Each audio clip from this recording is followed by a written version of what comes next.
The snow fell heavy that December morning, each flake a cold reminder of how alone a body could feel in this world. Clarissa Hayes stood at the edge of the train depot platform, her thin wool coat doing precious little against the Wyoming wind that cut through the frontier town of Cedar Ridge like a butcher's knife through bone. "Too young," Mrs. Pemberton's shrill voice carried across the platform, meant to be heard. 18 years old and still playing with dolls in her mind. What man would want such a child for a wife? The other women clustered around the ticket window tittered like hens, their bonnets bobbing in agreement. Clarissa pulled her shawl tighter, pretending to study the schedule board, though the tears made the numbers swim before her eyes. "My Harold says she turned down the Whitmore boy last spring," another voice chimed in. "Fool girl, as if she'll get a better offer, plain as she is. Plain, too young, too foolish." The words had followed Clarissa like shadows ever since she'd come of courting age. In a frontier town where girls married at 16 and had babies by 17, her reluctance to accept the first proposal that came her way marked her as peculiar. Damaged goods, some whispered. Too particular for her own good, said others. The truth was simpler and more complex all at once. Clarissa had watched her mother wither away in a loveless marriage, seen how her father's indifference had carved lines of sorrow into her mother's face, deeper than any prairie wind could manage. She'd promised herself she'd wait for something more than convenience, more than settling for the first man who'd have her. But in Cedar Ridge, such notions were luxury few could afford. "Clarissa Hayes!" The station master's voice boomed across the platform. "Package for you." She moved toward the window, aware of every eye upon her. The women parted like the Red Sea, their skirts rustling with disapproval. At the window, old Sam Murphy held out a small parcel wrapped in brown paper. "From your aunt in Missouri," he said, not unkindly. Sam had known her father, had always shown her a gruff sort of courtesy. "Thank you, Mr. Murphy." Her voice came out steadier than she felt. As she turned to leave, Jonas Pike blocked her path. 25, with the kind of good looks that knew it too well, he'd been sniffing around her for months despite her polite refusals. His breath reeked of whiskey, though it wasn't yet noon. "Well now, Miss Clarissa," he drawled, loud enough for the gathered crowd to hear. "Still too good for the likes of us, are you? Please let me pass, Mr. Pike." "Mr. Pike," he mocked, swaying slightly. "So formal for a girl who'll be a spinster before she's 20. You think you're better than us, don't you? Think some prince is gonna ride in and sweep you away?" The women behind him murmured their agreement. Even the men loading freight onto the train had stopped to watch the spectacle. "I think nothing of the sort," Clarissa said quietly. "I simply wish to go home." "Home to what? That empty house your daddy left you? How long you think you can keep that up without a man to provide?" Jonas stepped closer, and she could smell the tobacco on his clothes, see the cruel glint in his pale eyes. "You're already past your prime, girl. Another year or two and won't nobody want you, not even for cooking and cleaning." The laughter that rippled through the crowd cut deeper than the wind. Clarissa felt her cheeks burn despite the cold. She tried to step around Jonas, but he moved with her, a predator enjoying his prey's discomfort. "Maybe she's waiting for one of them Comanche bucks," someone called out. "Heard they like 'em young and stupid." The laughter grew louder, uglier. Clarissa's hands shook as she clutched the package to her chest. She thought of her mother's china shepherdess, the one she'd loved as a child, how it had shattered when her father threw it against the wall in one of his rages. That's what she felt like now, something delicate about to break. "Let her be, Jonas." This from Thomas Garrett, the schoolmaster. There's no call for such talk. But Jonas was beyond listening, drunk on whiskey and the crowd's approval. He reached out as if to touch her face. "Maybe someone needs to teach little Miss High and Mighty what she's missing. Show her what a real man." Clarissa didn't wait to hear the rest. She shoved past him with a strength born of desperation, his surprised curse following her as she ran. Her boots slipped on the icy platform, but she didn't slow. Behind her, the laughter rang out like gunshots. She ran through the town's main street, past the mercantile where Mr. Henderson merely shook his head at her flight, past the church where Reverend Davis pretended not to see. Her breath came in white puffs that the wind tore away. The package from her aunt fell somewhere between the depot and the edge of town, but she didn't stop to retrieve it. Only when she reached the snow-covered fields beyond Cedar Ridge did she slow, her lungs burning with the cold air. The humiliation burned hotter than any physical pain. Too young, they said, but she felt ancient, worn down by their judgment and scorn. The snow stretched endlessly before her, a white expanse broken only by the dark line of forest in the distance. She'd walked these fields countless times, seeking solace in their silence. Today that silence seemed to mock her. Even the land itself offered no comfort. Her feet carried her forward without conscious thought. The snow grew deeper away from town, reaching past her ankles, soaking through her worn boots. She welcomed the numbness that crept up her legs. Physical discomfort was easier to bear than the weight in her chest. "Ma," she whispered to the empty sky, "you said to wait for love. But what if it never comes? What if they're right and I'm just a fool?" No answer came save the wind's lonely howl. Her mother had been dead 3 winters now. Her father gone the winter after that. The house in town stood empty more often than not. Clarissa taking what work she could find. Mending, washing, helping with harvests. Respectable work for an unmarried woman, but barely enough to keep body and soul together. The clouds hung low and heavy, promising more snow. She should turn back, she knew. But the thought of facing those faces again, of walking past their knowing smirks and whispered judgments, made her stomach clench. She stumbled over something hidden beneath the snow, a fallen branch or rock, and went down hard on her knees. The impact jarred through her whole body. For a moment she stayed there, kneeling in the snow like a penitent, and let the tears come. They froze on her cheeks almost instantly. She was 18 years old and utterly alone in the world. Too young for love, they said, but old enough to feel her heart breaking under the weight of their scorn. Too foolish to accept what was offered, but wise enough to know that a loveless marriage would kill her as surely as it had killed her mother. The wind picked up, driving snow into her face with stinging force. Her shawl, the one her mother had knitted with such care, whipped around her like a living thing. She tried to stand, but her frozen skirts tangled around her legs, heavy with snow. This was how it would end, then. Not with the dramatic gesture of throwing herself from some cliff, but simply walking too far into a winter storm, too proud and too hurt to turn back. The thought brought an odd sort of peace. At least the snow would cover her shame along with her body. She managed to rise, swaying like a newborn colt. The world had turned white in all directions. She'd lost sight of town, of the forest line, of anything that might guide her home. Not that she had a home to return to, just an empty house full of empty promises. Her next step took her into a drift that reached her thighs. The cold had moved past numbness into a strange warmth that she knew meant danger. Her thoughts grew fuzzy around the edges. Somewhere, distantly, she heard her mother's voice singing the lullaby from her childhood. "Sleep now, my darling, the day is done." "I'm sorry, Ma," she whispered. "I tried to wait. I tried to be strong." The wind howled its answer, and Clarissa Hayes sank deeper into the snow's embrace, her last thought a prayer that at least in death she might find the acceptance that had eluded her in life. But the prairie had other plans for the girl who was too young for love. And in the swirling white blindness of the storm, something large and dark moved with purpose through the drifts, drawn by the bright splash of color her shawl made against the endless snow. The world had gone white and silent, save for the howling wind that seemed to come from all directions at once. Clarissa could no longer feel her feet, could barely keep her eyes open against the driving snow. Her mother's shawl had become a frozen weight around her shoulders, and each breath felt like swallowing shards of ice. She fell again, and this time couldn't find the strength to rise. The snow welcomed her like a soft bed, and she thought how easy it would be to simply close her eyes and let the cold take her. No more whispers, no more judgment, no more lonely nights in an empty house.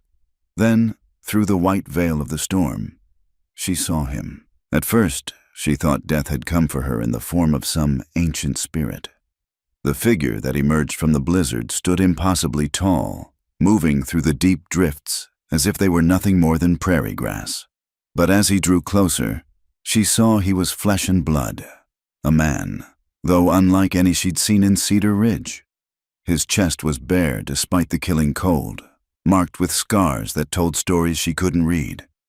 Dark hair whipped around a face carved from granite, and his eyes, even through her fading vision, she could see they were the deep brown of fertile earth, holding a calmness that seemed to still the very storm around him. A Comanche. The word flickered through her dimming consciousness, carrying with it all the warnings she'd heard since childhood. Savage, dangerous, heathen. But as he knelt beside her in the snow, his movements held a grace that spoke of strength controlled, not wildness unleashed. He said something in a language she didn't understand, his voice deep and resonant like distant thunder. When she didn't respond, couldn't respond, he reached out one large hand toward her face. She should have been terrified, should have screamed if she'd had the strength. Instead, she found herself looking into those earth-brown eyes and seeing something she'd never expected. Recognition. Not of her person, but of her pain, her isolation, the burden of being judged and found wanting. His fingers, warm despite the cold, brushed the frozen tears from her cheeks with surprising gentleness. Then he spotted her shawl, half buried in the snow where it had fallen from her shoulders. The bright blue wool with her mother's careful stitching stood out like a flag against the white. He retrieved it, shaking off the snow with careful movements, as if he understood its value went beyond mere warmth. When he wrapped it around her shoulders, his hands lingered for a moment, ensuring it was secure. The simple act of care, so different from the cruelty she'd fled, broke something inside her. "Please," she whispered, though she wasn't sure what she was asking for. Death, salvation, simply to be seen as more than a foolish girl. He studied her for a long moment, then made a decision. Without warning, he scooped her up as easily as she might lift a child's doll.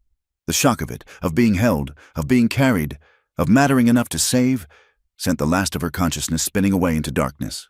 When awareness returned, it came in fragments. Warmth first, so profound after the cold that it almost hurt. Then the scent of wood smoke and something else. Sage, perhaps, and leather. The sound of wind, but muffled now, held at bay by walls she couldn't yet see.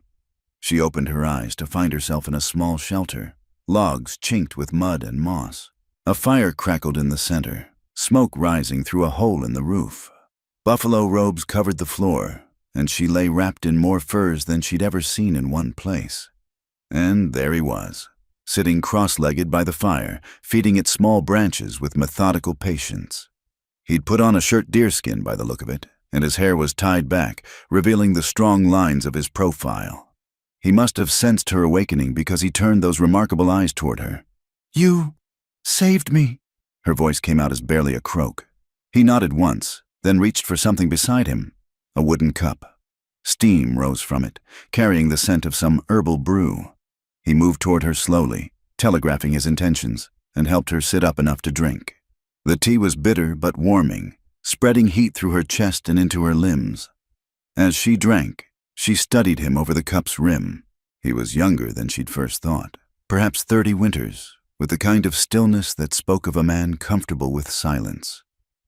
"Thank you," she managed when the cup was empty. He took it from her, and as their fingers brushed, she felt that spark of recognition again. He saw her, not as too young, too foolish, too proud, but simply as a woman who'd needed help. The novelty of it made her eyes sting with fresh tears. He spoke again in his own language, the words flowing like water over stones.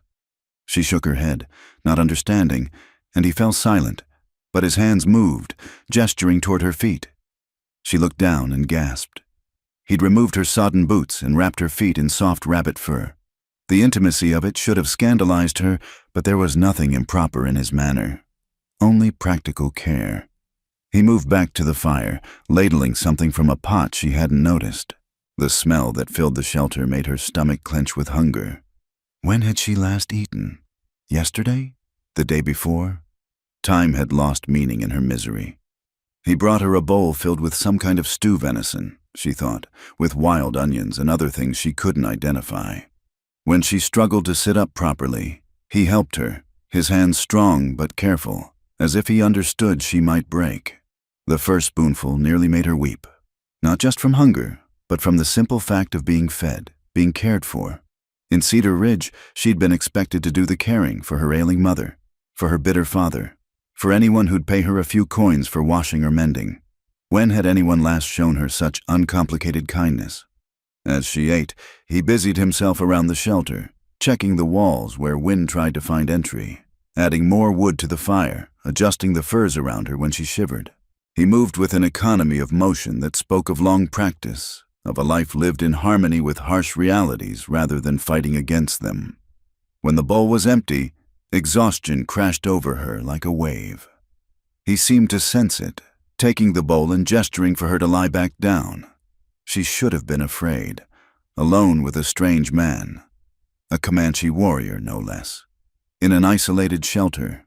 But fear required energy she didn't have, and besides, he'd shown her more respect in an hour than Jonas Pike had in all his months of pursuit. As sleep pulled her under, she heard him moving about, arranging something. The last thing she saw before darkness claimed her was him settling by the door, his broad back against the wall, positioning himself between her and any danger that might come calling. Guardian, protector, everything the men of Cedar Ridge claimed to be but weren't. The storm sang its fury outside, but within the shelter, wrapped in furs that smelled of smoke and earth, Clarissa Hayes felt something she hadn't experienced since her mother's death. Safe.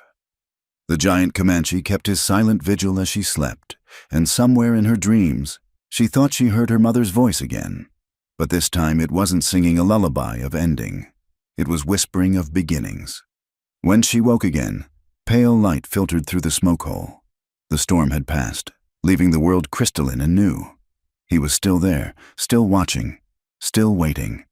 He'd kept the fire burning through the night, had made sure the furs stayed tucked around her, had given her the gift of rest without fear. She sat up slowly, testing her body's response. Everything ached, but it was the good ache of survival, not the numbness of approaching death. He watched her movements, and when she smiled, a small, tentative thing, something shifted in his expression. Not quite a smile in return, but a softening, an acknowledgement. He spoke again, and this time she caught one word she recognized. Talon. He placed a hand on his chest as he said it. Talon, she repeated, and his nod confirmed it. His name. I'm Clarissa. Clarissa. He shaped the syllables carefully, his accent making her name sound foreign and somehow more beautiful than it had ever seemed before. He handed her another cup of tea, and as she drank, she wondered what would come next. She couldn't stay here forever, but the thought of returning to Cedar Ridge, to the whispers and the judgment, made her stomach twist. As if reading her thoughts, Talon moved to the door and looked out, then back at her. He said something that might have been a question, gesturing toward what she assumed was the direction of town. I don't know, she admitted, though he couldn't understand her words any more than she could his. They don't want me there. I'm too young, too foolish, too... She trailed off, the words dying in her throat. He studied her for a long moment, then moved back to the fire. With careful deliberation, he picked up a stick and began drawing in the dirt floor. Simple pictures, the sun, moving across the sky. 1 day, 2, 3. He looked up at her, questioning. Stay. Was he asking if she wanted to stay? For 3 days. The propriety of it should have appalled her. An unmarried woman, alone with a man, and a Comanche at that. It would ruin whatever tattered reputation she had left. But then she thought of Jonas's leering face, of Mrs. Pemberton's cutting words, of all the ways Cedar Ridge had already judged and dismissed her. What reputation was left to save? She reached out and took the stick from his hand, their fingers brushing again with that strange electric awareness. Below his 3 sons, she drew 3 more. 6 days. Let them talk. Let them whisper. For 6 days, she would stay where she was seen not as a disappointment or a challenge to be conquered, but simply as a woman worth saving from the storm. Talon nodded once, accepting her decision without question or judgment. Then he stood, tall and powerful in the small space, and reached for a pair of snowshoes hanging on the wall. He gestured to her, then to the shelter, then made a walking motion with his fingers. He was going out, probably to hunt or gather supplies, but she would be safe here. Before he left, he added more wood to the fire and pointed to the pot of stew, making sure she understood food was there if she hungered. Such simple gestures, but they spoke volumes. He cared whether she ate, whether she was warm, whether she felt secure in his absence. As the door closed behind him, Clarissa wrapped her mother's shawl, carefully dried and warmed by the fire, around her shoulders.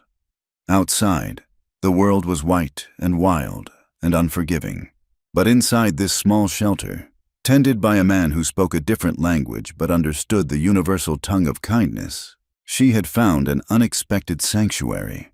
For the first time in longer than she could remember, Clarissa Hayes didn't feel too young, too foolish, or too anything. She simply felt like herself, and that, perhaps, was the greatest gift the giant Comanche had given her. Not just salvation from the storm, but the space to exist without apology. The fire crackled. The wind sang its distant song, and Clarissa let herself believe, if only for these stolen days, that there might be more to life than the narrow judgments of Cedar Ridge. That somewhere between the world she'd fled and the world she'd stumbled into, she might find where she truly belonged.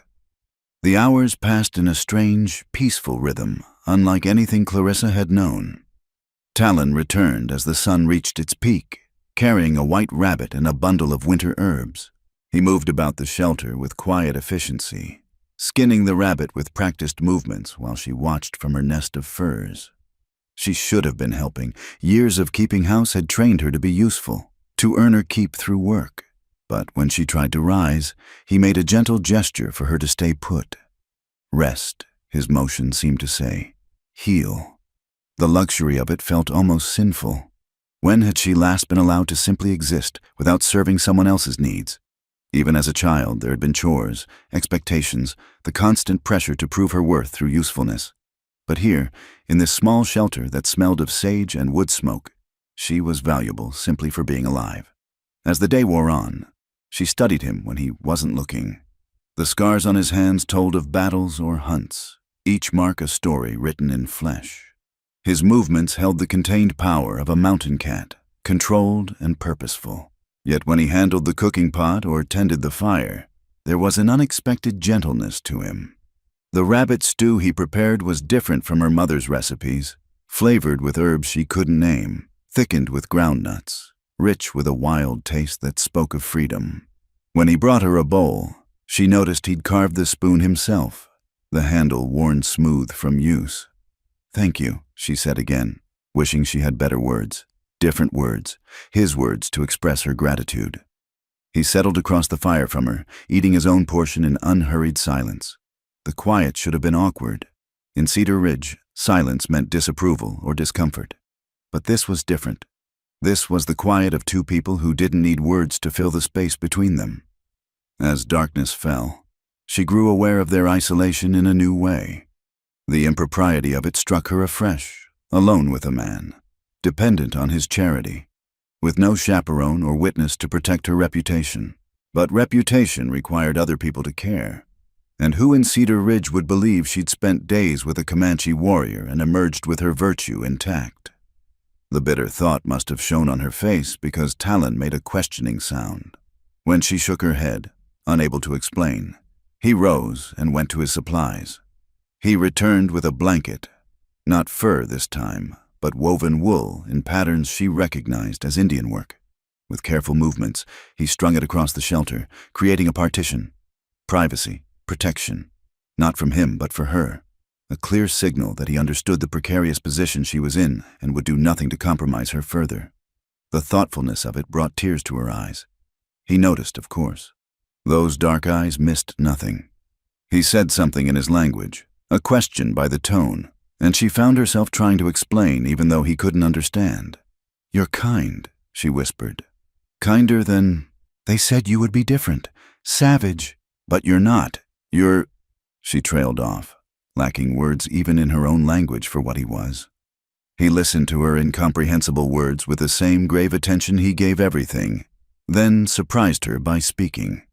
"Kind," he repeated, his accent making the word sound foreign. He touched his chest, shook his head, then gestured to her. You. Kind. It was her turn to shake her head. I'm not kind. I'm foolish, too young, too proud, too difficult. The litany of her flaws spilled out, all the poison Cedar Ridge had fed her about herself. He made a sharp gesture, cutting off her words. No, he said firmly, one of the few English words he seemed to know. He pointed to her, then to his eyes, then made a motion that seemed to encompass all of her. The message was clear. I see you, and what I see is not what they told you. The simplicity of it undid her. She turned away, overwhelmed by the gift of being seen clearly by someone who had no reason to lie. In Cedar Ridge, everyone had an agenda. Marriage, propriety, maintaining the social order. But Talon gained nothing from his kindness except perhaps the satisfaction of saving a life. He retreated behind the partition, giving her privacy to compose herself. She heard him settling for the night, the rustle of furs, the quiet sounds of a man making himself comfortable on hard ground. He'd given her the better sleeping spot, she realized, closer to the fire, softer with extra pelts. Sleep didn't come easily despite her exhaustion. Every sound made her start, the pop of the fire, the wind testing the walls, the occasional shift of Talon's breathing. But gradually, the sounds became familiar, almost comforting. She was safe here, safer than she'd been in her own home, with doors that didn't lock properly and windows that rattled in their frames. Sometime in the deep of night, she woke to find the fire burning low. Without thinking, she rose to tend it. Habits died hard. But as she reached for the wood, a hand gently stopped her. Talon had emerged from behind the partition, moving so quietly she hadn't heard him. He shook his head, guiding her back to her furs with a gentle pressure on her elbow. His touch was brief, respectful, but it burned through her nightdress like a brand. When had anyone touched her with such careful purpose? He rebuilt the fire with efficient movements, and she watched from her cocoon of warmth. The firelight played across his features, highlighting the strong line of his jaw, the breadth of his shoulders. He was handsome in a way the men of Cedar Ridge weren't, not pretty or polished, but carved by wind and weather into something essential and true. When he glanced up and caught her watching, she expected to see knowing in his eyes, the kind of masculine awareness that made her uncomfortable.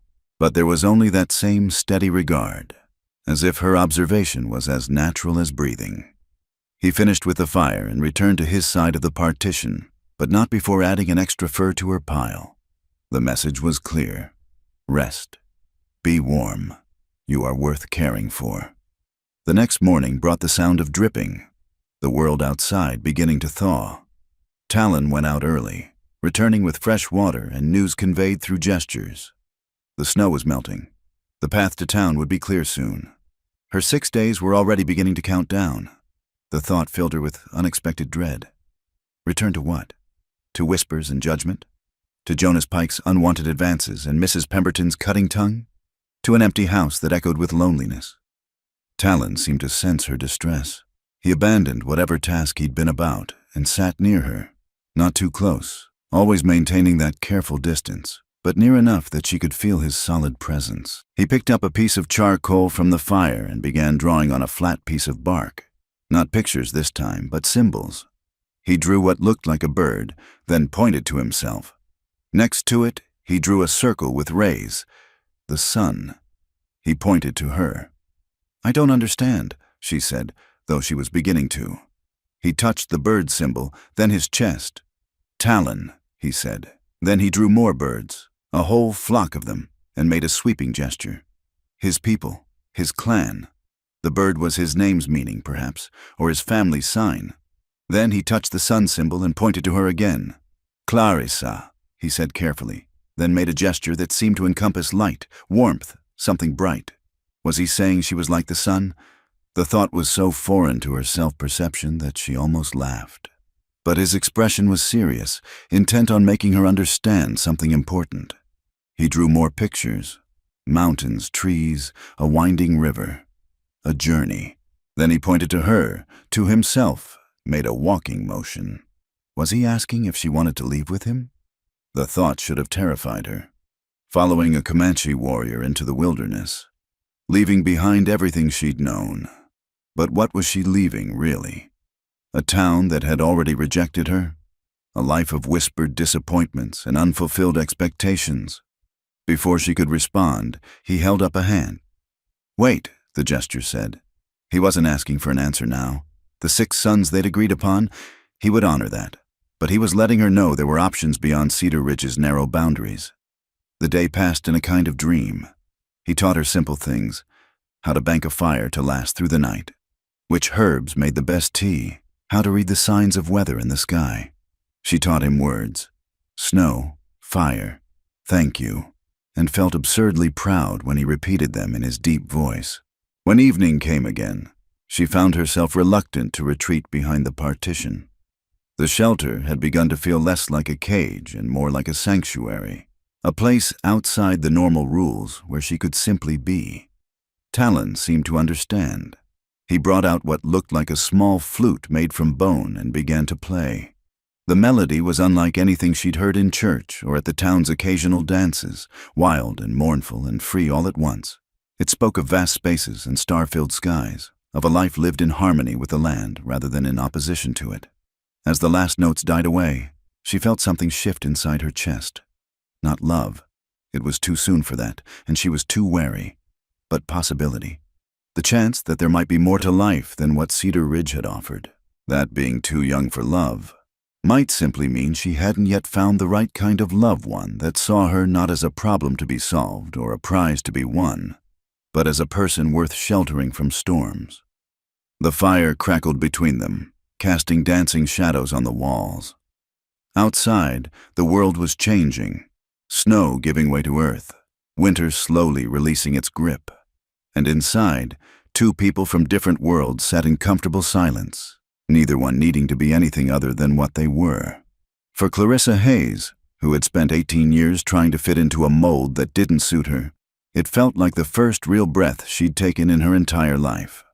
The 3rd morning dawned clear and cold, with that peculiar brightness that comes after a storm. Clarissa woke to find Talon already up, sorting through supplies with methodical care. When he noticed her stirring, he gestured to a bowl of warm water he'd prepared, along with a piece of soft leather that served as a washing cloth. Such simple courtesies, yet they moved her more than any grand gesture could have. In her father's house, she'd been the one to rise early, to prepare wash water for others, to serve before being served. Here, the rhythm was different mutual care without keeping score.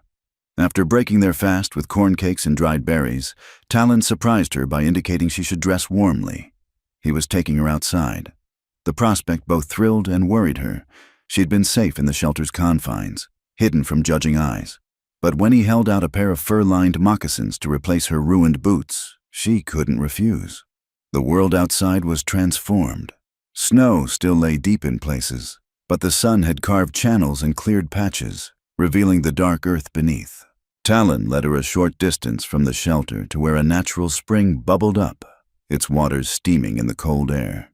He showed her how to fill the water vessels, how to read the tracks of animals that came to drink.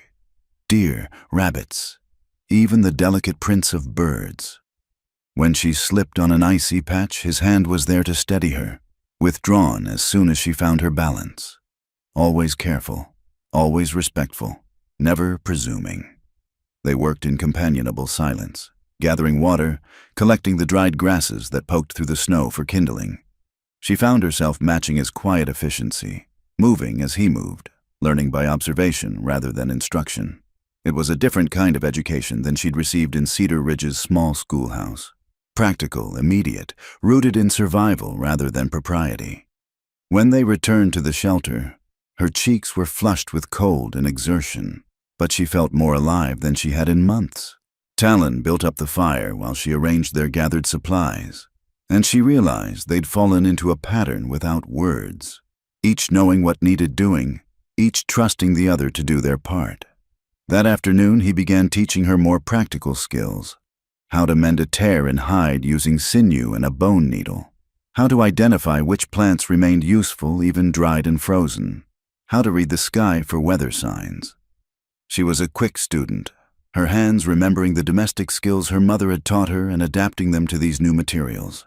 When she pricked her finger with the bone needle, drawing blood, he took her hand without hesitation, His touch was clinical as he examined the small wound, but she felt the contact like lightning through her whole body. He produced a salve from his supplies, something that smelled of pine and herbs, and applied it with careful precision. "Thank you," she whispered, the words inadequate for what she felt. He looked up at her then, those dark eyes holding depths she couldn't fathom. "No," he said in his careful English. "Thank you." She didn't understand what he was thanking her for until he gestured around the shelter. She'd been unconsciously homemaking, she realized, arranging things for convenience, keeping the space tidy, adding small touches that made the shelter feel less like a camping spot and more like a dwelling. Even here, even with a man who didn't speak her language, she'd been creating home. That evening, as they shared their meal, she found herself talking. He couldn't understand the words, but he listened with that complete attention he gave everything. She told him about her mother, about the China shepherdess, about watching her parents' marriage dissolve into bitter silence. She told him about the whispers in town, about being deemed too young, too foolish, too everything and nothing all at once. When her words finally ran dry, he was quiet for a long moment. Then he began to speak in his own language, his voice rising and falling like music. She couldn't understand the words, but she heard in them echoes of her own story.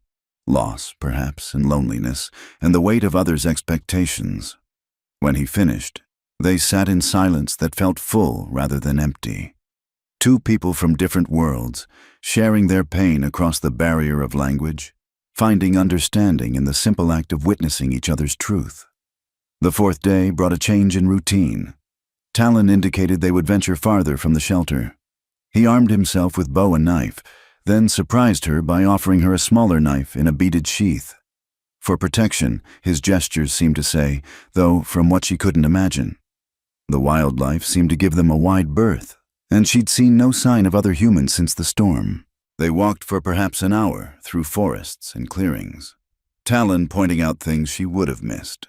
The scratch marks where a bear had marked a tree, the pellets that indicated an owl's roost, the subtle signs of a deer trail. He moved through the landscape like he was part of it, and she tried to copy his quiet steps, though she felt clumsy as a newborn colt beside his grace. They came eventually to a vista where the land fell away, revealing a valley spread below like a map. In the distance, she could see the smoke of Cedar Ridge, the buildings tiny as toys. Her stomach clenched at the sight. Talon watched her reaction, then pointed to the town. To her, made a questioning gesture. Did she want to go back? The answer should have been simple. Of course she had to go back. She had a house there, obligations, a life however narrow and disappointing.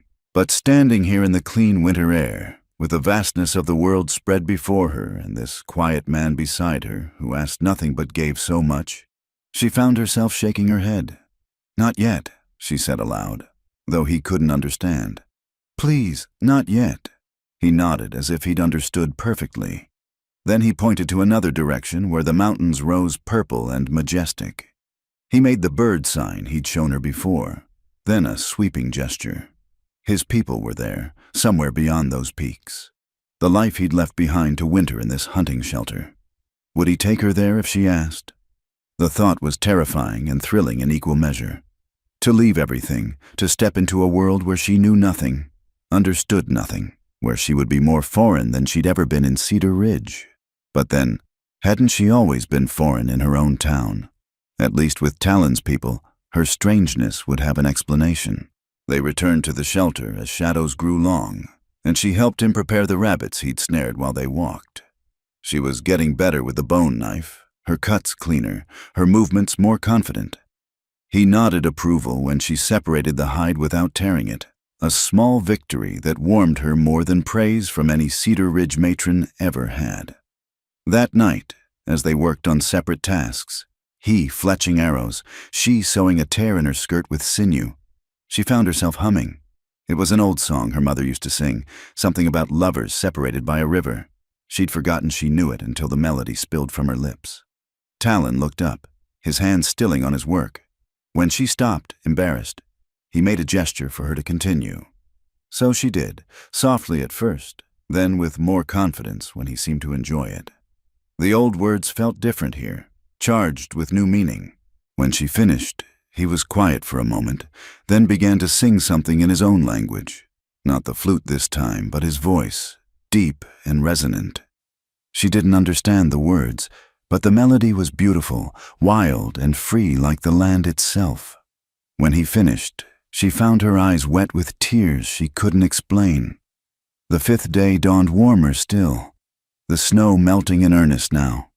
Puddles formed in the clearing around the shelter, and the sound of dripping was constant. Time was running out on their strange idyll, and they both knew it. Perhaps that was why Talon broke his careful distance that evening. As she struggled to reach something on a high shelf he'd showed her, he came up behind her, his chest barely brushing her back as he retrieved the item. For a moment they stood frozen, her awareness of him complete and overwhelming. His warmth, his scent of leather and sage, the solid strength of him. Then he stepped back, handed her the bundle of herbs she'd been reaching for, and returned to his side of the shelter. But something had shifted between them. Some invisible barrier worn thin by days of proximity and care. That night, she lay awake long after he'd retreated behind the partition. Tomorrow would be the 6th day. After that, she had to decide, return to Cedar Ridge and try to rebuild some semblance of a life, or step into the unknown with a man whose language she didn't speak, but whose heart she was beginning to understand. The choice should have been obvious. Everything she'd been taught, every rule of proper behavior, demanded she return to town. A white woman didn't run off with an Indian warrior. It simply wasn't done. The scandal would be beyond redemption. But lying there in the dark, listening to his quiet breathing beyond the partition, she thought perhaps being beyond redemption might be its own kind of freedom. In Cedar Ridge, she would always be the girl who was too young for love, too proud to settle, too difficult to wed. With Talon, she could be something new, something undefined by others' expectations. The thought terrified her, but for the first time in her life, the terror was mixed with hope. Outside, an owl called across the darkness, and somewhere in the distance, its mate answered.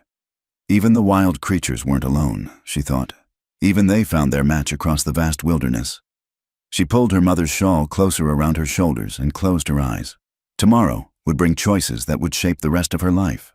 But tonight, she was safe and warm and, strangest of all, content. For a girl who'd been told she was too young for love, it was more than she'd ever dared hope for. The 6th day would dawn soon enough. But for now, in the quiet darkness with the sound of melting snow and a good man's breathing beyond the partition, Clarissa Hayes allowed herself to simply be. Tomorrow's choices could wait for tomorrow's courage. Tonight she had found something she hadn't even known she was searching for, the possibility of a different kind of life, where being too young was not a flaw to be corrected, but simply part of who she was, accepted and sheltered like everything else about her that the world had tried to change. The owl called again, and this time she smiled into the darkness. Even wild things found their home eventually. Perhaps she could too. The 6th day arrived with a brittle sunshine that made the melting snow gleam like scattered diamonds. Clarissa woke with a heavy heart, knowing their agreed-upon time had come to an end. When she emerged from behind her partition, she found Talon already preparing for a journey, but not alone.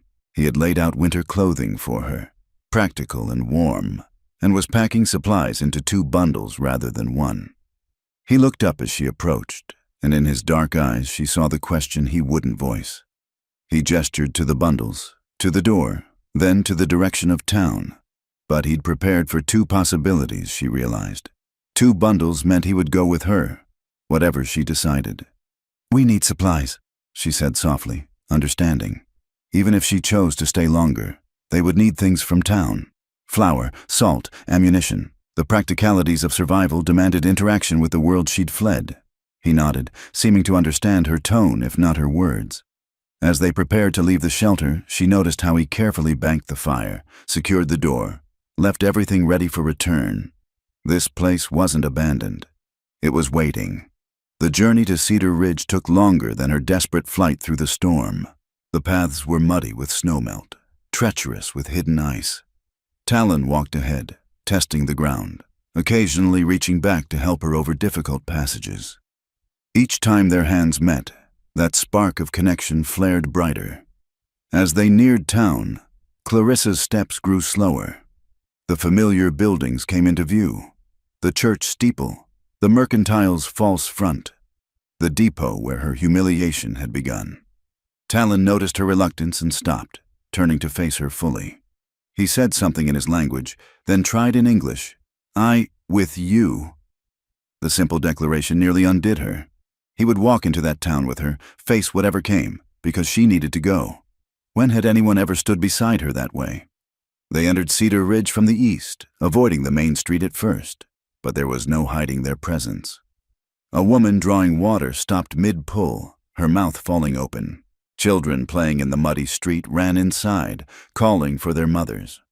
By the time they reached Henderson's mercantile, half the town seemed to be watching from windows and doorways. Talon walked beside her, neither ahead nor behind, his presence solid and unashamed. He'd put on his best shirt for the journey, decorated with beadwork that caught the light, and wore his knife openly at his belt. Not a threat, but a statement. He was who he was, and he would not pretend otherwise. The bell above Henderson's door chimed as they entered. The store was empty of customers, but Clarissa could feel the weight of eyes from the street. Mr. Henderson himself stood behind the counter, his expression cycling through surprise, concern, and calculation. "Miss Hayes," he said carefully, folks have been worried. You disappeared in the storm." "I was rescued," she said simply. "This is Talon. He saved my life." "Tom," Henderson's gaze flicked to the Comanche warrior, taking in his size, his scars, his calm demeanor. "I see. And now?" "Now we need supplies." She pulled out the small purse she'd brought. Coins saved from months of washing and mending. "Flour, salt, coffee if you have it." The normal transaction felt surreal. Henderson moved to fill her order, but his movements were stiff, his usual chatter absent. The silence stretched until the bell chimed again. Jonas Pike stood in the doorway, flanked by two other young men from town. His face was flushed, whether from drink or anger, she couldn't tell. Maybe both. "Well, well," he drawled. "Look what the storm washed back, and with a savage in tow." He spat the word like a curse. Talon didn't react to the insult, though Clarissa knew he understood the tone if not the word. He simply shifted slightly, placing himself between her and Jonas without seeming to move at all. "We're just buying supplies, mister." "Pike," Clarissa said, proud that her voice didn't shake. "Supplies for what? Setting up house with this heathen?" Jonas stepped forward, his companions flanking him.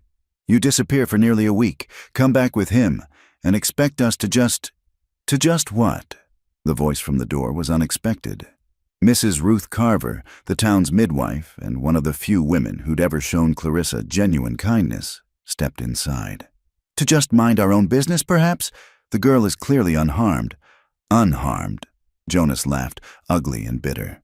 "She's been living with a savage. Her reputation was already a topic of your gossip before she left," Ruth interrupted. "I heard what you said to her at the depot, Jonas Pike. Shameful words to a young woman who'd done nothing but refuse your advances." Jonas's face darkened. "She's too proud, too good for you, perhaps." Ruth moved to stand near Clarissa, her weathered face stern. "The girl has spirit. If she says this man saved her life, I believe her. The storm would have killed anyone caught in it unprepared." "But she stayed with him," one of Jonas's companions protested. "Alone, for days. And lived to tell about it," Ruth said dryly. "Which speaks well of his honor, doesn't it?" The tension in the store was thick enough to cut. Henderson had stopped pretending to work on the order, watching the confrontation with worried eyes. Outside, more townspeople had gathered, drawn by the prospect of drama. Then Talon spoke. His English was careful, accented, but clear. "She was cold. Dying. I help. No harm. Only—" He searched for the word, "respect." The simple declaration, delivered in that deep, calm voice, seemed to take the wind from Jonas's sails. It was hard to paint someone as a savage when they stood there speaking reasonable words with quiet dignity. But Jonas wasn't finished. "Respect? You call it respect to ruin a white woman's reputation? To keep her from her own kind?" Her own kind? Clarissa found her voice, anger overcoming fear. You mean the kind who called me too young, too foolish, too proud? The kind who stood in that depot and laughed while you humiliated me? The kind who drove me into that storm with their cruelty? Now, Clarissa, Henderson started. But she wasn't finished. No, I've been silent too long. This man, she gestured to Talon, showed me more kindness in 6 days than this town has shown me in 18 years. He fed me, sheltered me, kept me warm and safe, and, her voice broke slightly, and made me feel like I was worth saving. Not because I was young enough or pretty enough or obedient enough, but simply because I was a human being in need. The store had gone silent. Even Jonas seemed momentarily stunned by her outburst. Ruth Carver's eyes were suspiciously bright. So yes, Clarissa continued, lifting her chin. I stayed with him. I'll likely stay with him again. Because I'd rather be ruined in the eyes of people who never valued me anyway than return to being the girl you all pitied and mocked. You don't know what you're saying, Jonas managed. You're just a child, too young for love. Yes, I've heard it before. Clarissa stepped forward, and Talon let her, though she felt his protective presence still. But not too young to know cruelty when I see it, not too young to recognize kindness, and certainly not too young to make my own choices. Jonas's hand moved toward his gun belt, more threat than intent, but Talon's response was swift. He didn't draw his knife, didn't attack, simply stepped forward and caught Jonas's wrist in one large hand. The strength in that grip was evident in how Jonas's face paled. No, Talon said simply. Then, in careful English, no hurter, not with words, not with hands, no more. For a moment, violence hung in the air like smoke. Then Ruth Carver spoke again. I think Mr. Pike and his friends were just leaving. Weren't you, boys? Something in her tone. The authority of a woman who'd brought half the town into the world and could still wield that history like a weapon, made Jonas step back. Talon released his wrist immediately. No lingering threat, just calm certainty. This isn't over, Jonas muttered, but he was already backing toward the door. His companions followed, unwilling to face down the midwife's disapproval and the Comanche's steady gaze.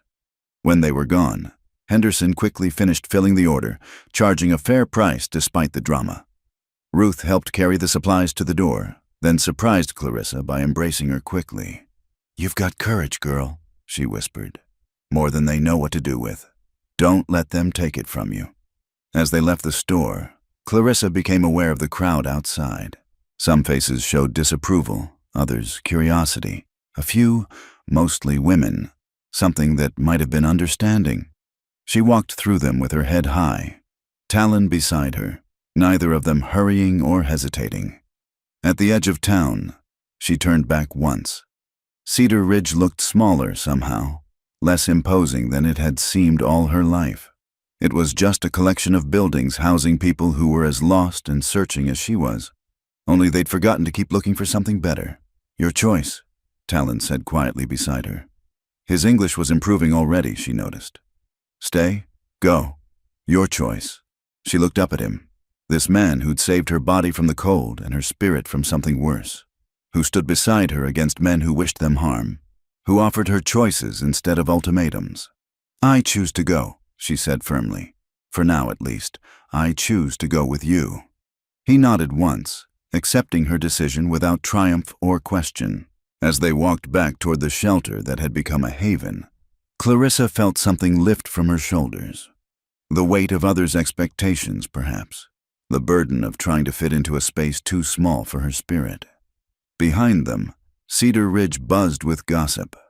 By nightfall, everyone would know that Clarissa Hayes had chosen a Comanche warrior over respectability, that she'd declared herself too young for their kind of love, but not for the possibility of something different. Let them talk. She had supplies in her pack, a good man at her side, and somewhere ahead, a life that might have room for all of her, not just the part Cedar Ridge had deemed acceptable. The sun was beginning to set as they reached the shelter, painting the sky in shades of rose and gold.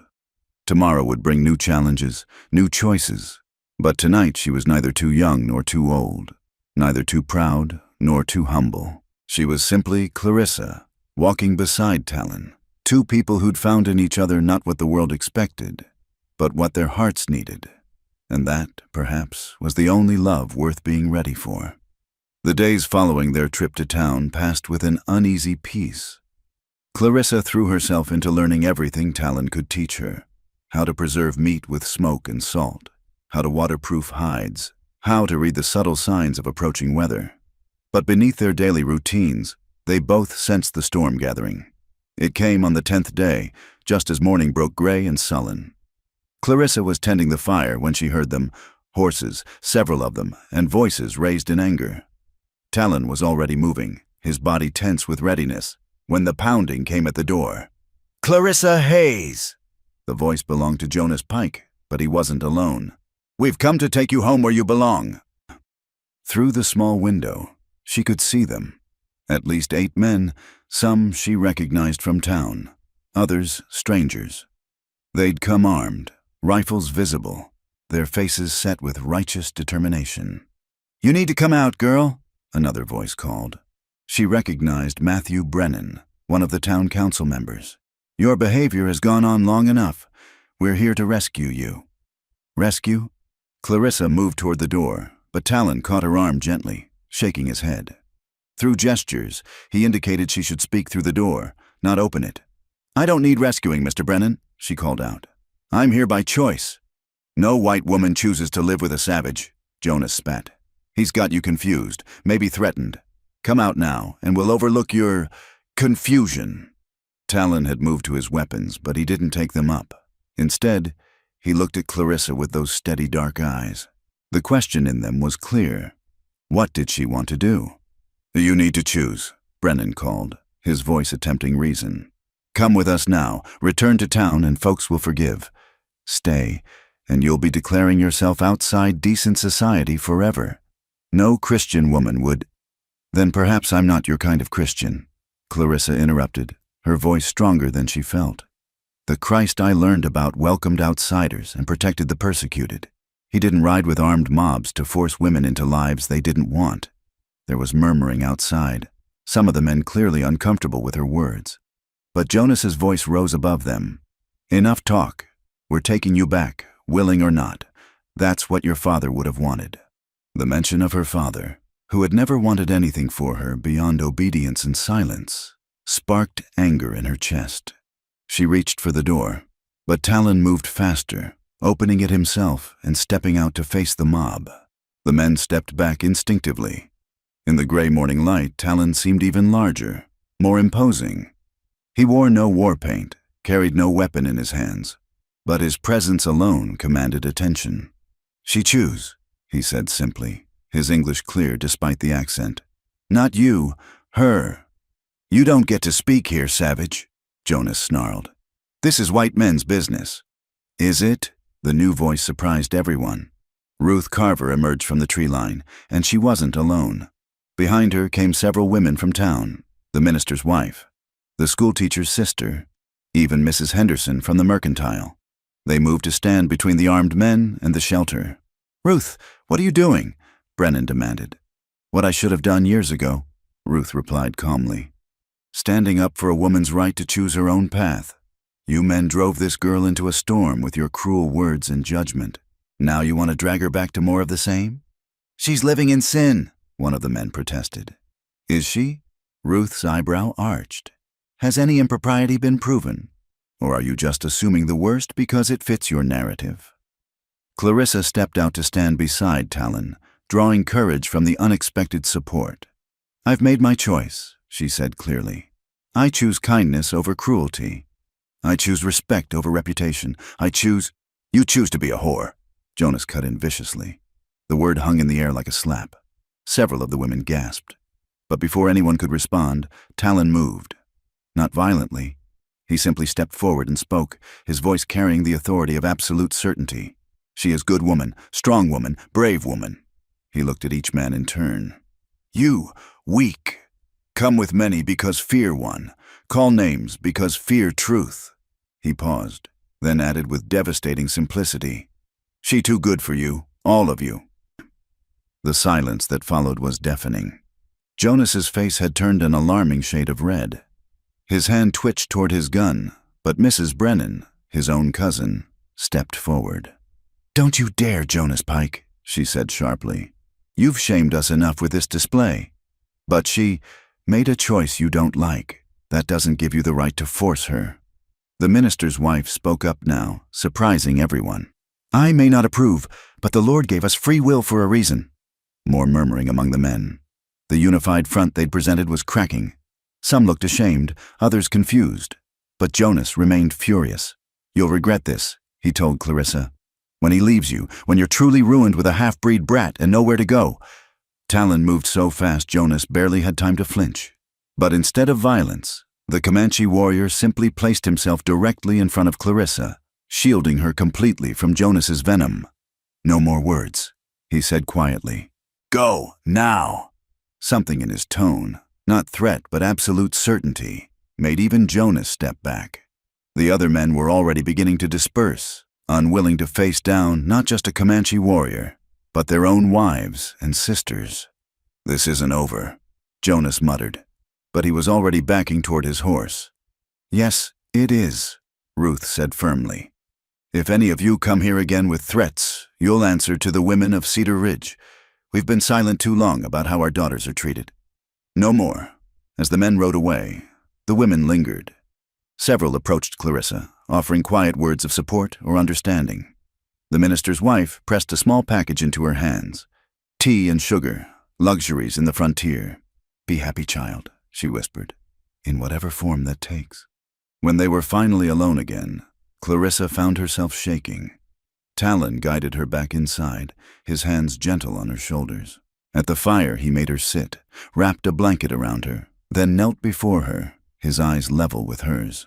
"You, brave," he said softly. "More brave than warriors." "I was terrified," she admitted. He shook his head. "Brave is not, no fear. Brave is fear, but stand anyway. You stand, you choose, you speak truth." He paused, searching for words. Proud to stand with you." The simple declaration undid her completely. She'd been called many things in her life, too young, too proud, too difficult. But no one had ever said they were proud to stand with her. "They'll come back," she said when she could speak again. He nodded. "Maybe, but you have allies now. Women who see, who understand." He smiled slightly. "Women together, more dangerous than men with guns." Despite everything, she found herself laughing. It was shaky but real. Ruth certainly put them in their place. Good woman, wise woman. He grew serious again. "But you, decide now. Stay here, always fighting. Or," he gestured toward the mountains, "come with me. My people. New life." It was the choice she'd been avoiding, the decision that would truly separate her from everything she'd known. Stay near Cedar Ridge and fight for acceptance that might never come. Or leave entirely. Step into a world she didn't understand but that had already shown her more kindness than her own. "If I come with you," she said slowly, "what would I be to your people?" "To you?" He considered the question carefully, taking his time to find the right words. "First, guest, protected. Learn our ways. Then," he met her eyes, "you choose, always choose. Stay, go, be, friend, be more. Your choice. And if they don't accept me, your people?" "Some not," he admitted. "Like here, but some will. My mother, she like you, strong women who speak truth." He smiled. "My sister too.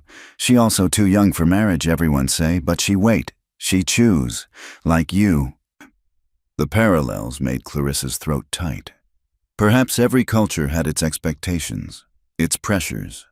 But at least with Talon's people, she would be foreign, expected to be different. Here, she was supposed to fit in and couldn't. "When?" she asked. "When you ready. Tomorrow, next moon, next season." He touched her hand briefly. "No force, no hurry. You choose when. I wait." The patience in that offer, the complete lack of pressure, decided her. All her life, she'd been rushed. To grow up, to marry, to settle, to accept. Here was someone willing to let her move at her own pace. 3 days, she said. "Give me 3 days to prepare, to gather what I want to take. Then we go." He nodded, accepting her timeline without question. 3 days. I teach you words, my language. Help you. Prepare. As the day wore on and they returned to their routines, Clarissa felt a strange peace settle over her. The confrontation had crystallized something she'd been struggling to understand. She wasn't too young for love. She'd simply been looking for it in the wrong place. Love wasn't Jonas Pike's possessive anger or Cedar Ridge's conditional acceptance. It wasn't even, she realized, what she might or might not feel for Talon. Love was Ruth Carver standing up to armed men. Love was women she barely knew risking their own reputations to support her choice.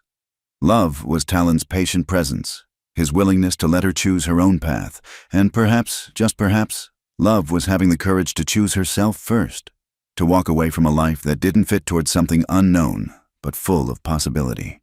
3 days. Then she would discover what lay beyond the mountains, beyond the narrow boundaries of who Cedar Ridge had decided she could be. It was terrifying. It was exhilarating. For the first time in her 18 years, Clarissa Hayes felt exactly the right age for the adventure ahead. The second night of their 3-day preparation was shattered by the sound of approaching hoofbeats. But this time it was only one horse, riding hard. Talon was already at the window, weapon in hand, when the rider called out, "Miss Clarissa, it's Ruth Carver. I need to warn you." Talon opened the door cautiously. Ruth sat atop her old mare, her face flushed with urgency despite the cold night air. She dismounted quickly. Her usual composed demeanor cracked with worry. "Jonas has gone mad," she said without preamble.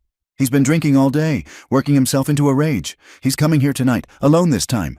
Says if he can't have you, no one will." Clarissa felt ice in her veins. "When?" "Soon. I came as fast as I could when I heard him ranting at the saloon. The other men won't ride with him. Your standing up to them shamed some into sense. But Jonas—" Ruth shook her head. "He's beyond reason now." Talon had already begun to move, checking weapons, securing the shelter. But Clarissa caught his arm. "No," she said firmly. "No violence. Not if we can avoid it."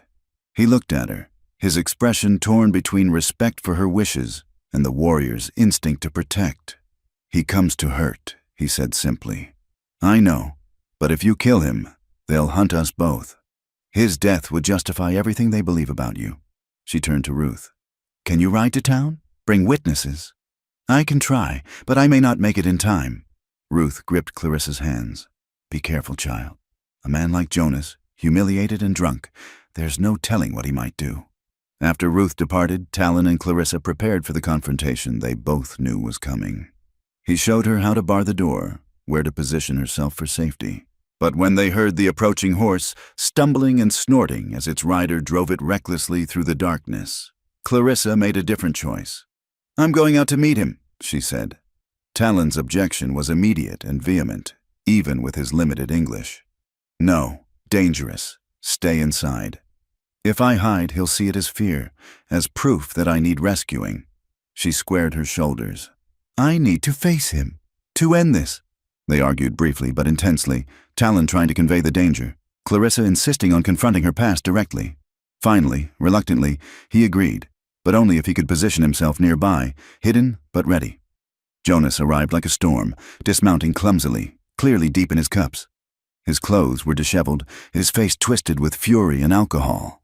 He carried a gun at his hip and a rifle on his saddle, but it was the wild look in his eyes that truly frightened Clarissa. "There you are," he slurred, stumbling toward her. "My beautiful, proud Clarissa.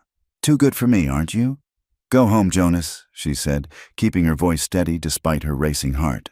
"Sleep it off. Don't do something you'll regret." "Regret?" He laughed, ugly and bitter.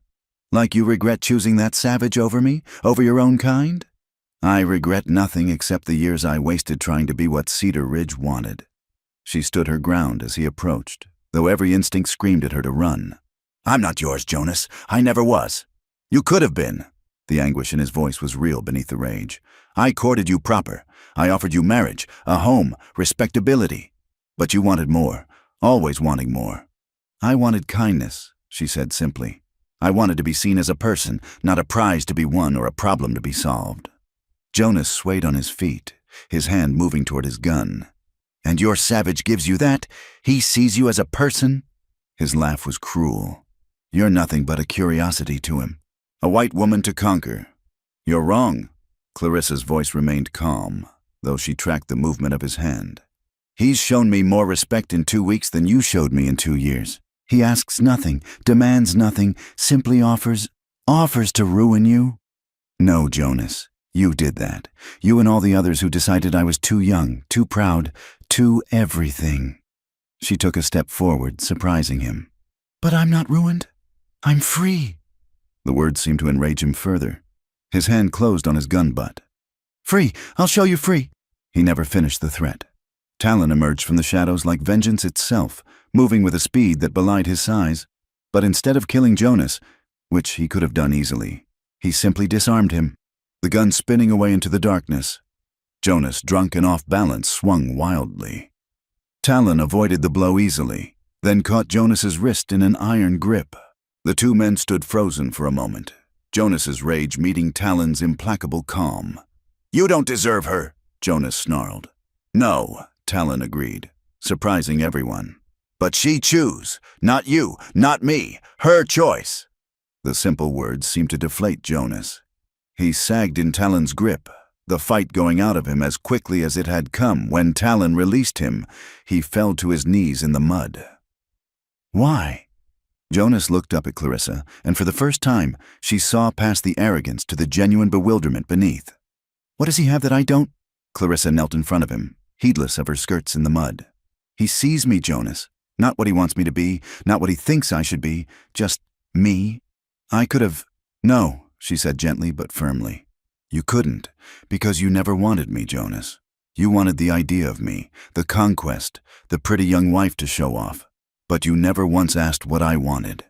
Jonas's shoulders shook, whether from cold, drink, or emotion. She couldn't tell. I loved you, he said brokenly. You loved the thought of owning me. There's a difference. She stood, stepping back. Go home, Jonas. Find someone who wants what you're offering, but leave me to find my own way. For a moment, she thought he might accept it.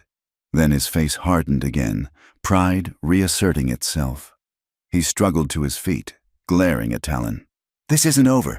When she realizes what she's lost, when you tire of her and cast her aside, Jonas Pike! Ruth Carver's voice cracked like a whip.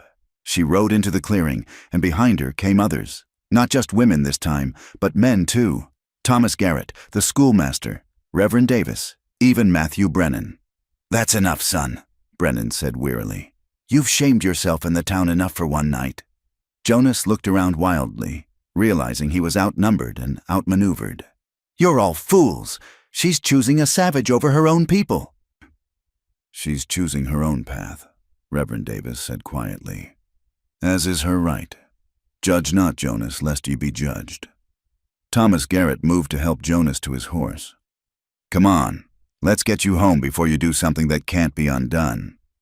As they prepared to leave, Ruth approached Clarissa. Are you sure, child? Once you leave with him, there may be no coming back. Clarissa looked at Talon, who stood quietly nearby, letting her handle her own battles, but ready to support her if needed. Then she looked at the assembled townspeople, some who'd come to help, others just to witness the drama. I've never been more sure of anything, she said clearly.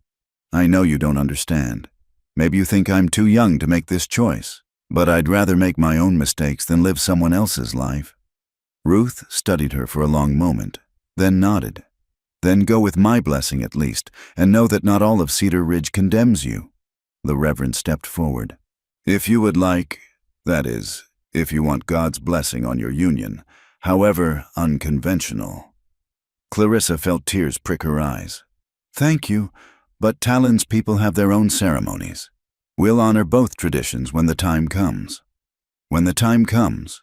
Ruth's eyebrow arched. So you're not... No, Clarissa said firmly. Despite what Jonas believes, Talon has been nothing but honorable. We go as companions first. The rest will come when it comes. There were murmurs of surprise and perhaps approval from some of the women. Even in choosing scandal, Clarissa was maintaining some proprieties. As the group prepared to depart, Thomas Garrett approached Talon. Take care of her, he said simply. She's got a rare spirit. Don't let it be dimmed. Talon nodded solemnly. I protect, not change. She is like wildflower, beautiful because free. The poetic words, delivered in halting English, seemed to move several of the women. As the townspeople rode away, Jonas slumped over his saddle. Clarissa heard one whisper to another, "Maybe she's not too young after all." When they were alone again, Clarissa found herself shaking. The confrontation had taken more from her than she'd realized. Talon guided her inside, his hand warm on her back. "You were right," she said as he helped her sit by the fire. "I was in danger." "But you face it," he said. "Stand strong. Speak truth. Now, finished. He not come back." "How can you be sure?" Talon considered his words carefully. "He broken now. Pride broken. Must heal or become small. Either way, no more danger to you." She thought about Jonas's face when she'd knelt before him, the moment when she'd seen past his bluster to the confused boy beneath. "I hope he heals," she said softly. "I hope he finds someone who wants what he offers." "You kind," Talon said, "even to enemy." "He's not my enemy. He's just lost, like I was." She looked up at him. "Like I might still be if you hadn't found me in that storm." Talon knelt before her, his dark eyes serious. "Not found. You find yourself. I just give warm place to do it." The simple wisdom of his words, the complete lack of any claim to her transformation, filled her with an emotion too large to name. She reached out, touching his face gently, feeling the warmth of his skin, the slight roughness of his jaw. "Tomorrow," she said softly. "One more day to prepare, and then we begin." He caught her hand, pressed it briefly to his cheek, then released it. "Tomorrow," he agreed. "New path, together, but you choose steps." That night, Clarissa lay awake thinking about all that had transpired. Jonas's gun spinning into darkness, the townspeople coming to her aid, Ruth's blessing and the Reverend's offer, Thomas Garrett's quiet support. She'd thought leaving would mean cutting all ties, burning every bridge. But perhaps some connections would remain, thin threads linking her old life to her new one. Not everyone in Cedar Ridge had failed her. Some had simply been trapped by their own fears, their own narrow paths. Tomorrow she would pack the last of her belongings, her mother's shawl, a few precious books, the china shepherdess she'd retrieved from the ruins of her childhood. Small things to carry into an uncertain future. But tonight, listening to Talon's quiet movements as he secured the shelter one last time, she felt the fear that had driven her into the storm finally begin to ease. She wasn't too young for love. She wasn't too proud or too difficult or too anything. She was simply Clarissa, choosing her own path at last. And on that path, she'd found something she hadn't even known she was looking for. Not just love, though that might come, but the freedom to discover who she truly was. The wind sang outside, but it no longer sounded lonely. It sounded like possibility, like adventure, like a life stretched wide before her. Tomorrow would bring the first steps of that journey. Tonight she was exactly where she needed to be. The morning of departure dawned crystal clear, the sky a brilliant blue that seemed to stretch forever. Clarissa stood outside the shelter that had been her sanctuary, her few possessions packed and ready.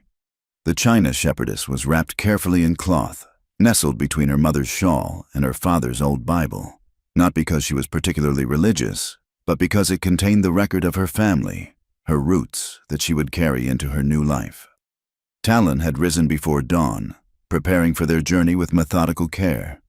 2 horses waited, her gentle mare retrieved from town, and his painted stallion. He'd crafted a special carrier for her belongings, understanding without words what these items meant to her. As she took one last look at the shelter, she heard approaching riders. Her heart jumped, fearing more trouble, but Talon's calm stance told her he'd expected this. Ruth Carver led the group, but she wasn't alone. Several women from town had come, and with them, surprisingly, Thomas Garrett and Reverend Davis. "We couldn't let you leave without a proper farewell," Ruth said, dismounting with surprising agility for her age. "And we brought some things you might need." The women had brought practical gifts, preserved foods, medicines, cloth, needles. But more than the physical offerings, they brought something else. Acceptance. Not approval, perhaps, but acknowledgement of her right to choose. "I've written a letter," Thomas Garrett said, handing her a sealed envelope. "To the Territorial School Board. If you ever need work, if you need options, this might help. You were one of my brightest students. That hasn't changed." Reverend Davis stepped forward next. "I may not understand your choice, Clarissa, but I understand courage when I see it. God go with you, child, wherever your path leads." One by one, the women embraced her. Some whispered words of encouragement, others simply squeezed her hands. Mrs. Henderson pressed a small purse into her palm. "From several of us," she murmured. "A woman should have her own money, always." As the farewells were being made, another rider appeared on the horizon. Clarissa tensed, but it wasn't Jonas. Instead, a young woman rode up, Sarah Pike, Jonas's younger sister. She was barely 16, with the same fair coloring as her brother, but none of his arrogance. "Sarah, what are you doing here?" Ruth asked sharply. The girl lifted her chin, reminding Clarissa painfully of herself at that age. "I came to apologize, for my brother, for my family." She looked directly at Clarissa.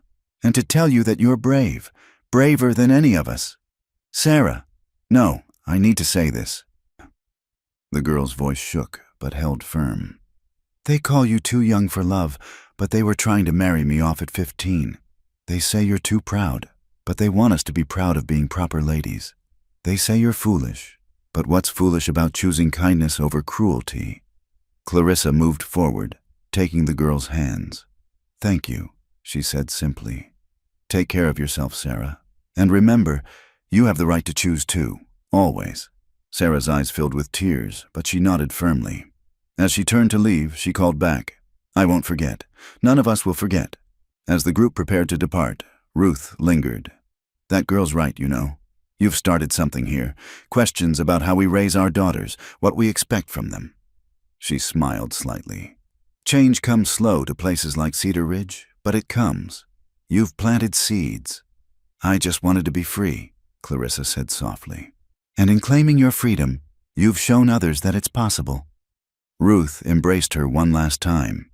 "Be happy, Clarissa Hayes, whatever that looks like for you." As the riders disappeared back toward town, Clarissa turned to find Talon watching her with those deep, knowing eyes. "Ready?" he asked simply. She looked back once more at the shelter, at the path that led to Cedar Ridge, at the life she was leaving behind. Then she turned to face the mountains, where Talon's people waited, where her new life beckoned. "I'm ready." They mounted their horses and began to ride. The sun climbed higher, warming the land, melting the last of the snow. As they traveled, Talon began to teach her more words in his language, patient with her pronunciation, pleased when she remembered. At midday, they stopped by a stream to rest the horses. As Clarissa knelt to drink, she caught her reflection in the water. The face looking back at her was familiar yet different. Still young, yes, but no longer uncertain. The girl who'd been too young for love had become a woman who understood that love came in many forms. The love of women who stood against injustice. The love of teachers who saw potential. The love of those who offered sanctuary without asking for payment. "What you see?" Talon asked, noticing her contemplation. "Someone new," she said. "Someone I'm still getting to know?" He smiled, that rare, transformative expression that made him look younger. "Good. Always good to learn new things about self." As they continued their journey, the landscape began to change. The familiar forests gave way to rolling hills, then to the foothills of the mountains. With each mile, Clarissa felt the weight of Cedar Ridge's judgments falling away. They camped that night under stars so brilliant they took her breath away. Talon built a fire with easy efficiency, then surprised her by producing the bone flute. The melody he played was different this time, not mournful but hopeful, speaking of journeys begun and destinations yet to be discovered. "Tell me about your people," she said when the music faded. "What should I expect?" He considered carefully, searching for words. "Some welcome, some not, like everywhere. But my mother, she's strong woman. Like you, she understand. My sister too, others." He shrugged. "Time will show." "And us?" The question slipped out before she could stop it. "What are we to each other?" He was quiet for so long she thought he wouldn't answer. Then, "Now, friends, traveling companions, learning each other." He met her eyes across the fire. "Later, You choose. Always you choose. I wait, patient like mountain. The simplicity of it, the complete lack of pressure or expectation, made her eyes burn with grateful tears. What if I choose to just be friends, to live with your people but not as your woman? Then friend, honored friend, protected, respected, your choice. He paused, then added with slight humor, my mother may be disappointed. She want grandchildren, but she understand choice too. Clarissa laughed, the sound carrying across the empty land. No promises about grandchildren. No promises needed, only truth, only choice made free. They talked late into the night, or rather, she talked and he listened, interjecting occasional questions or comments. She told him about her childhood, her parents, her dreams that had seemed too large for Cedar Ridge to hold. He shared what he could in his improving English, painting pictures of a life lived in harmony with the land, of extended families and seasonal movements, of challenges and joys she could barely imagine. When she finally lay down to sleep, wrapped in warm furs under the vast sky, she felt a peace she'd never known. Not the peace of endings, but of beginnings. Not the peace of safety, but of accepted risk. The next days blended together in a rhythm of travel and discovery. They crossed streams swollen with snowmelt, navigated narrow passes, descended into valleys where spring was already painting the world green. Talon was a patient teacher, showing her how to read the land, how to move with it rather than against it. On the fourth day, they met other travelers, a group of Talon's people heading to trade. Clarissa tensed, but Talon's presence and quick explanations in his language seemed to satisfy them. One older woman studied her intently, then said something that made Talon smile. What did she say? Clarissa asked. She say you have good spirit, strong but not hard, like young tree that bends but not breaks. It wasn't universal acceptance, but it was a beginning. On the seventh day of travel, as they crested a final ridge, Talon pointed ahead. In the valley below, Clarissa could see the encampment. Not the scattered teepees she'd imagined, but an organized community, smoke rising from multiple fires, people moving about their daily tasks, children playing, horses grazing. My people, Talon said simply. Your people too, if you choose. Clarissa sat on her mare, looking down at this new world. Fear flickered through her. What if they rejected her? What if she couldn't adapt? What if this was all a terrible mistake? Then Talon reached over, his hand covering hers on the reins. Afraid is okay, he said softly. New is always afraid. But you not alone. I stand with you. Promise. She turned her hand palm up, lacing her fingers through his. It was the first time they'd held hands properly, and the connection felt like coming home. I'm not too young for this? She asked, half joking, half serious. You perfect age for choosing life you want, he replied. Not too young, not too old. Just right for being Clarissa. Together they rode down into the valley. People looked up as they approached, curiosity and surprise on many faces. But Talon's presence seemed to reassure, and several called out greetings. An older woman emerged from one of the dwellings, her face strong and weathered but lit with warmth when she saw Talon. His mother, Clarissa realized. The woman's gaze moved to her, assessing but not unkind. Talon dismounted and helped Clarissa down, then spoke rapidly in his language. His mother listened, occasionally glancing at Clarissa, her expression thoughtful. When he finished, she stepped forward. To Clarissa's surprise, she spoke in accented but clear English. You are the one who chose her own path? Yes, Clarissa managed. Good. We need more who choose rather than follow. She smiled then, and Clarissa saw Talon in that expression. Welcome, your guest here. In time, perhaps more. But first, rest, eat, learn, then choose again. As they were led into the camp, Clarissa felt the last of her old life's chains fall away. She wasn't too young for love. She'd simply been looking in the wrong places. Love wasn't possession or control. It wasn't meeting others' expectations or fitting into predetermined molds. Love was choice, freely made and freely given. Love was respect across differences. Love was standing together against those who would force their will on others. Love was patient as mountains, gentle as spring rain, strong as the women who'd stood between her and harm. and perhaps looking at Talon as he introduced her to his world with proud care. Love was also the quiet understanding between two people who had found in each other not completion, but complement. Not ownership, but partnership. She was 18 years old, standing at the threshold of a new life, surrounded by strangers who might become family. She was young, yes, but not too young. She was exactly the right age to begin becoming who she was meant to be. The woman who had been too young for Cedar Ridge's narrow love had found something broader, deeper, truer, and in choosing it, she had finally, fully, chosen herself. As the sun set over the mountains, painting the sky in shades of rose and gold, Clarissa Hayes took her first steps into her new life. Behind her lay judgment and confinement. Ahead lay challenge and possibility. She was ready for both. Thank you for listening to this story of love, courage, and choosing one's own path in the Wild West. Where are you enjoying this tale from? Please subscribe to the From Wild West channel and share your thoughts about Clarissa and Talon's journey. Your comments and locations help us connect as a community of story lovers across the world.